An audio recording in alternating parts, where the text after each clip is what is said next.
Are you someone that struggles with emotional impulsivity? Perhaps you're sensitive and you react to things, and the reaction feels completely disproportionate to what's actually happened. And you don't necessarily understand why it's happened, but you know that you're fed up of feeling like this, you're sick and tired, and so far nothing's been able to help. Perhaps you've been to a lot of therapy and nothing's helped so far.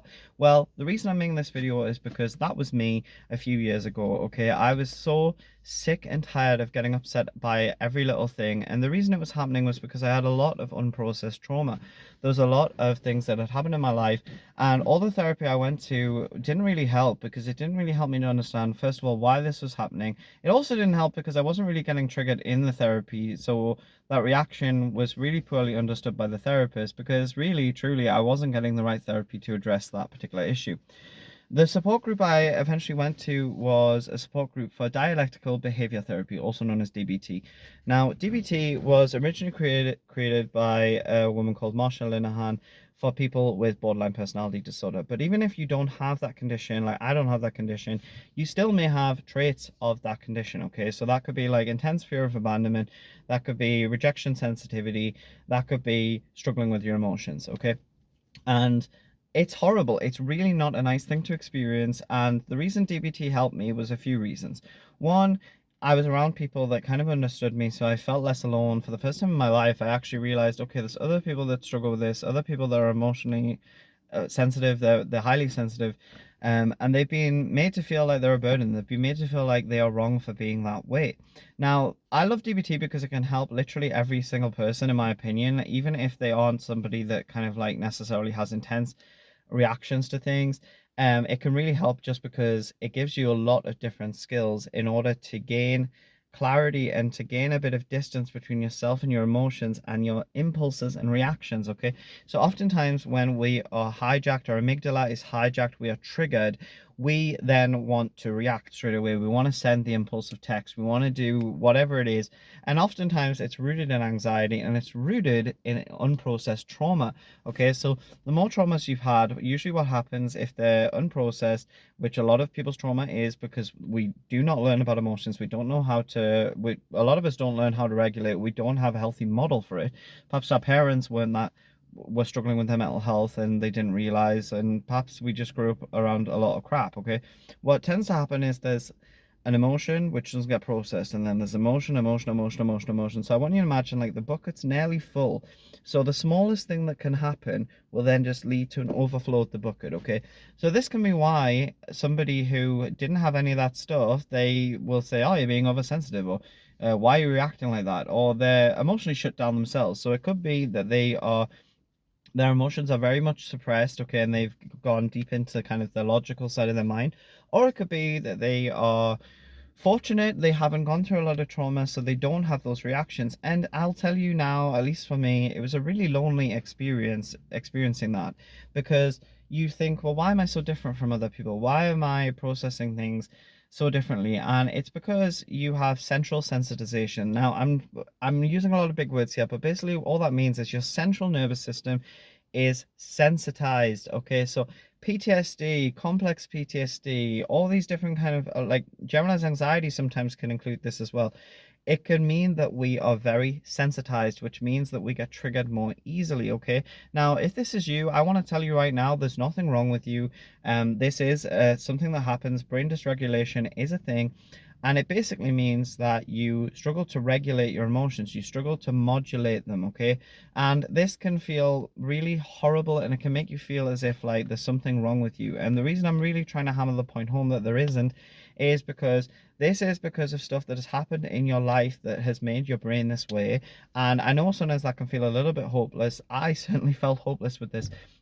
There's times in my life where I would cry every day. There's times in my life where I would feel deeply upset and I felt hopeless because I'd had a lot of therapy and nothing had managed to fix it until I got DBT.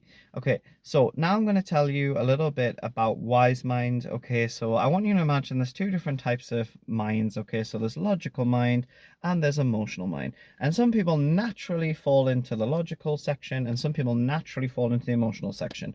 Now, I'm generalizing a lot, but I would say men a lot of the time are very much in their logical side. I'm a man and I am very much more naturally in my emotional side, okay? I say naturally, I mean, I don't know how much of that was biological, innate, or how much of that was because of my environment, but it's usually a bit of a mix, okay? Now, it's not great if you operate completely based on your emotional mind like I was doing, because it makes you more impulsive. It means that you feel like you have to kind of like react to all of your emotions, which reinforces the cycle, which makes you feel like, actually, yeah, I've got to do this to like honor my emotions or whatever. Okay. And sometimes you don't even have that narrative around it. You just literally just that's your way of operating. On the flip side, you have people who are completely logical minded. Okay. And again, operating from that 100% of the time is actually quite illogical in my opinion, because emotions are a part of life and we do have them for a reason. So the synergy of logical mind and emotional mind is wise mind. Okay, so wise mind is actually getting a bit of a kind of read on what's the kind of logical reaction of this and what's the emotional reaction of this. So I'm going to give you an example, okay, because I think examples can be really helpful. So let's say I had a friend and for whatever reason they've kind of said something that's upset me, and I just immediately want to send them a text just to say like, hey, like I feel like total rubbish from that text that you sent me. And maybe I want to go off at them, okay, and I want to just say like, actually, I'm really upset, blah blah blah. Now, this is a way I used to react a lot more significant. In fact, pretty much I don't do that at all these days. Like, or if I do, it's very rare. I'm very quick to pull myself back, but that's because I've experienced actual changes in my brain through doing DBT. Okay, so just like with this and with any other skill, it is a skill. So what that means is it's not something you're going to learn from this YouTube video or any other, and it's just going to be this magic pill that's going to just fix everything. It's going to take practice, okay? So, but what would happen is, because my logical mind was so offline and my emotional mind was so online, I didn't have any kind of space in between my emotions and my reaction, okay? So now, if I'm triggered, I know that it is the exact worst time to react. It's the worst time to respond. Well, react basically, because responding would be using wise mind. So now I kind of take a breath, I take a pause, I say, okay, I don't need to get back to this right now. And more often than not, I don't feel the same way, even sometimes 30 minutes later. But it could take longer than that. It could take like a whole day, like in between the trigger. And then I can see it more logically. So I can actually start to think, okay, well, did this friend mean to hurt me in this way? And the answer is, like, the vast majority of the time, if not all the time, no, they did not.